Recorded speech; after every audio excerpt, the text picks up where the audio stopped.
Have you ever wondered about the world we could have been living in? Today, we're diving into the fascinating and sometimes strange stories of technologies that promised to change everything and then just disappeared. So what happened to them? Let's dig in. Really think about that for a second. What if the answers to some of our biggest challenges, like say the entire energy crisis, were already figured out decades ago? But for some reason, they were lost, buried in history. That's exactly the mystery we're unpacking today. So we're going to approach this like a detective story. We're opening up two incredible case files on brilliant ideas that sparked to life and then were snuffed out, leaving us all wondering, what if? All right, our first case file. This one takes us back to the 1990s and introduces us to a guy named Stanley Meyer, who made a claim so wild it sounds like something straight out of a sci-fi movie.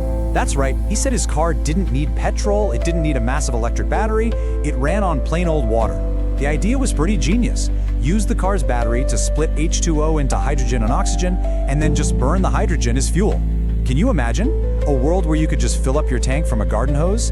This would have completely flipped our world upside down, ending our dependency on oil almost overnight.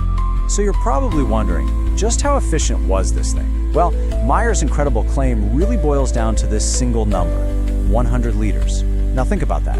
How far do you think 100 liters of water could actually take you? Yeah, not even close. According to Meyer, 100 liters of water was enough to dry the entire length of India. That's just an astronomical level of fuel efficiency. Now, sure, a lot of scientists said this completely breaks the laws of physics, but Meyer swore his method was different, that he'd found a loophole. And look, this wasn't just some theory he kept locked away in a lab. Meyer put his money where his mouth was. He actually demonstrated his water-powered car live on TV for the whole world to see. For a lot of people, that was all the proof they needed. But this is where the story takes a really dark turn. After he went public in '95, Meyer started saying he was getting threats from some very powerful people, specifically big auto and oil companies. And then just 3 years later, on March 20th, 1998, he died. Just like that. The official report said it was a brain aneurysm, but his family and friends, they never bought it. And here's the kicker. With Stanley Meyer gone, his invention went with him. The car, the patents, the secret to how it all worked, it all just vanished into thin air. The water car was gone, leaving behind nothing but a huge conspiracy and a ton of questions. Okay, let's close that file for a minute and open up our second one. This story takes us even further back to the dawn of the 20th century and features one of history's most legendary inventors, Nikola Tesla. And let me tell you, his dream was even bigger than a car that runs on water.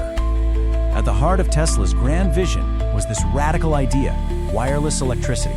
Basically, he wanted to use the Earth itself as a massive electrical conductor, sending power through the air, just like radio waves. No wires, no power lines, no grid, just power available everywhere. And he didn't just talk about it, he actually started building it. In 1905, he began work on this enormous structure called the Wardenclyffe Tower. It was designed to tap into the planet's energy and beam it wirelessly to everyone. And the best part? His goal was to make it completely free for all. And here you see the tragic difference between the dream and what actually happened. On one hand, you had this beautiful vision of a future with limitless free energy for every single person on the planet. And on the other, the reality was a half-built tower that was shut down before it ever got a real chance to work. So, what stopped him? Was it another dark conspiracy? Nope. The reason Tesla's dream failed was actually painfully simple. He just ran out of cash. His investors backed out. Why?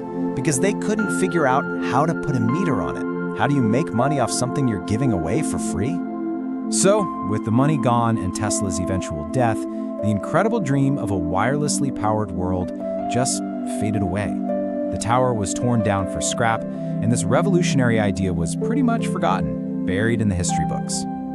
So let's just step back and look at these two stories side by side.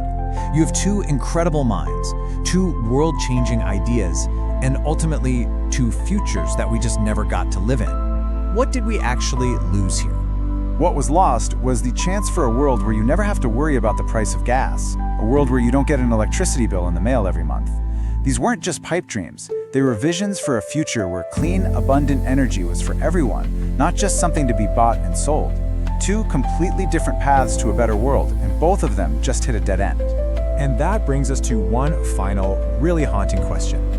If these are just two of the stories that we happen to know about, how many other unbelievable paradigm-shifting ideas have been silenced, shelved, or just plain forgotten? What other futures might we have been living right now if things had gone